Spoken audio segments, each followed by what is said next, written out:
was sitting downstairs watching television.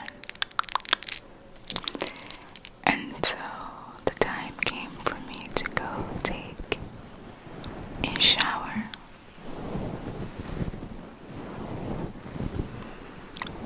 I was a big old scaredy cat when I was little.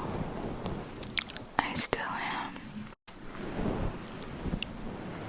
And so I would take showers with the bathroom door open if I was upstairs alone.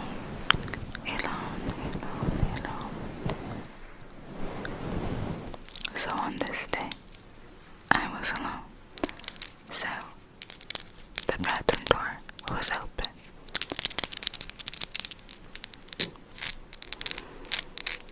So I went upstairs to shower. I went into the bathroom. And when you're standing in the shower, looking out, I was facing a huge mirror. And when I looked to my right, I was looking into the hallway. I can see the entrance to my sister's room, a little of the hallway, the stairwell, and the first few steps to go downstairs. I was already feeling a bit uncomfortable being up there alone. Also, the television was really loud, and I was afraid because I had this thought that if I had screamed or needed anything, that my siblings wouldn't hear me because of the television being turned up too loud. And I did not go ask them to turn it down because they would have been like, no. So I got into the shower. I was taking a speed shower, trying to hurry up and get back downstairs while all the action was. I used to do this thing where I would always peep out of the shower every now and then into the hallway. It made me feel a bit more connected with everyone else when I did that. I also had the shower curtain, like, you can basically just say the shower curtain was open because it was halfway opened. I just didn't like feeling like I was cut off from everyone else. While upstairs by myself, I couldn't see what was going on the outside around me. So I was showering, and I peeped out of the shower about 3 times at this point. But the last time I looked out into the hallway, I saw this. I wouldn't say it was a man, it was a thing, a creature. And it just looked like burnt flesh, like burnt to a crisp, burnt and flaky. It didn't have any eyes, it just had 2 white sockets. I don't remember it having a nose, but I do remember where the mouth would be. That was just a huge pink and reddish fleshy opening that looked like it had torn flesh hanging from it. And it was just in a form of a huge mouthless smile, like a permanent smile. And then it just had really long, dirty teeth that hung out of its mouth.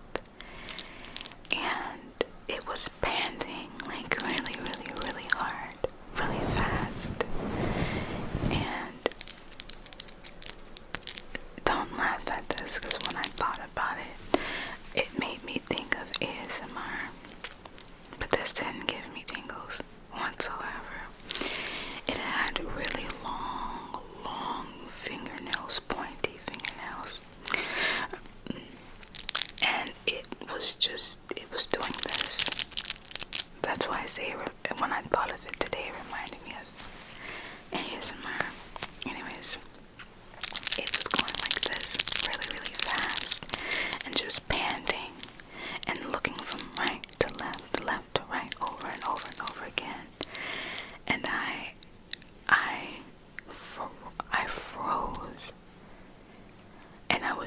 standing there, I mean, the fear that I was experiencing,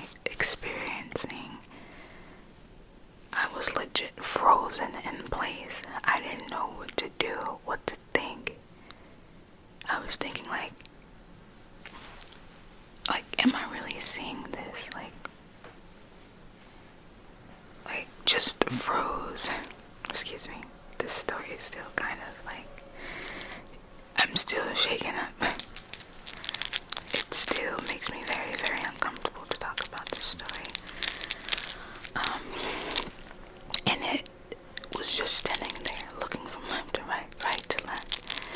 And then it just stopped and stood there and stared me straight in my eyes, just panting.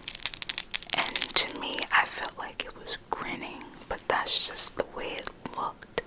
And it just stood there staring at me for a few seconds. And then it ran into my sister's room.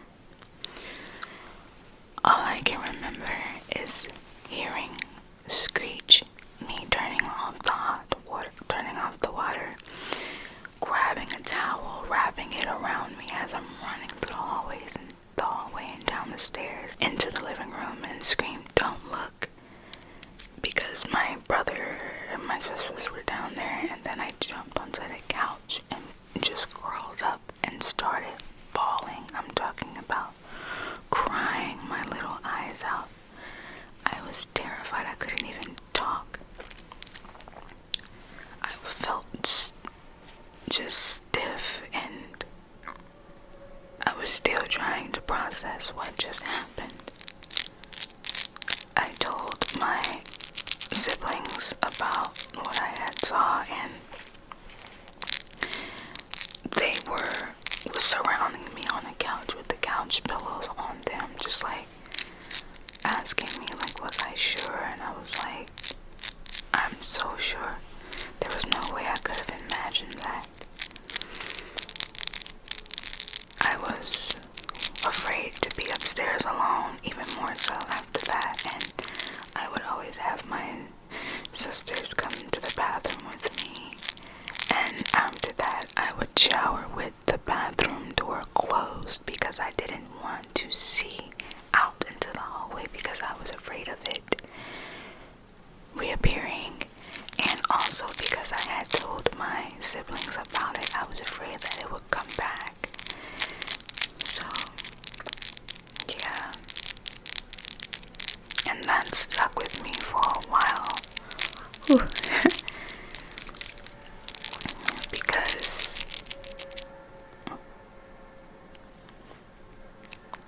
there's a car going by.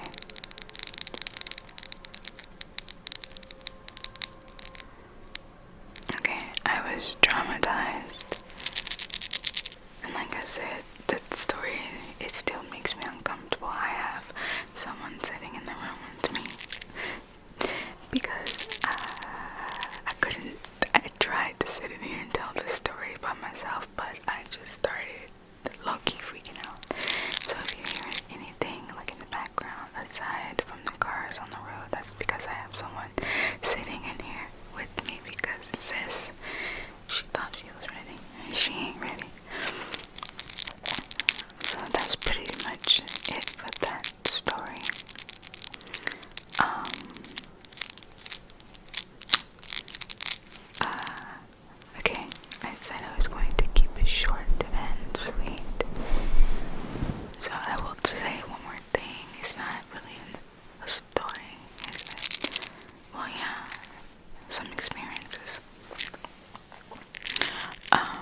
sisters about this, and they used to make fun of me and sneak up behind me every now and then and just touch the back of my neck and have a good laugh. I wasn't laughing. It wasn't funny. Another thing is that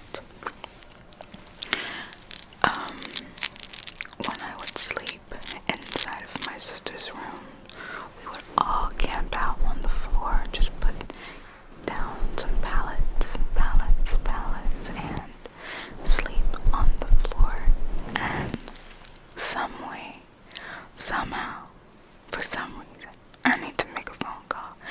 I would always have to sleep by the closet door, and I did not like that.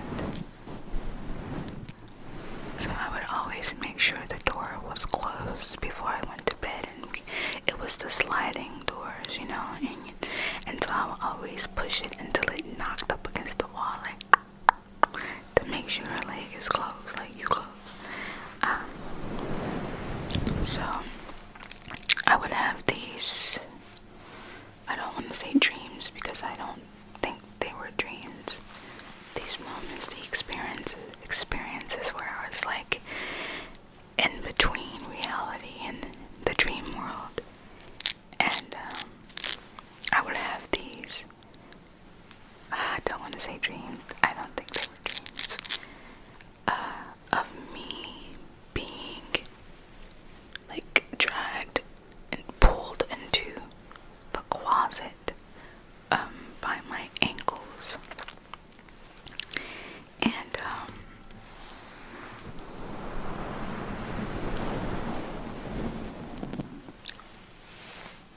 when I would wake up,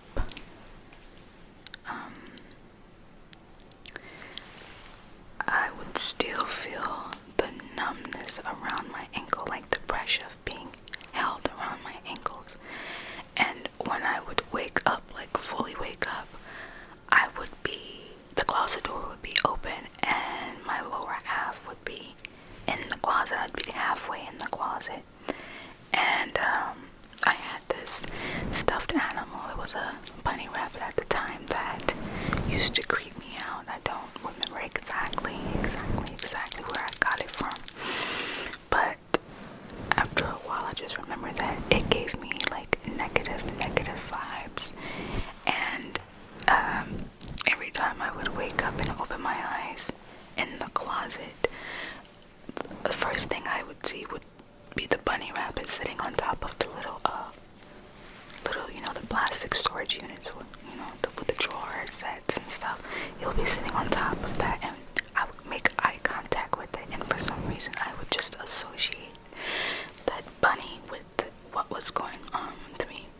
So after that happened to me a good amount of times, I was just done, and I remember telling my sisters about the rabbit, and so they took it out the closet and was pretending to like beat it up, like, you know, we gotta get rid of it, and opening the door and slamming the bunny, and it opened it, and I'm like, wait a minute, if it is the bunny, I don't think we need to be being mean to it, you know.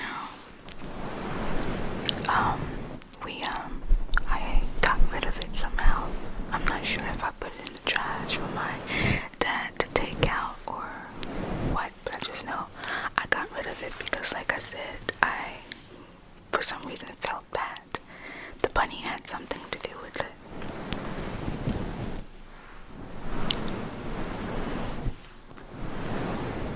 I also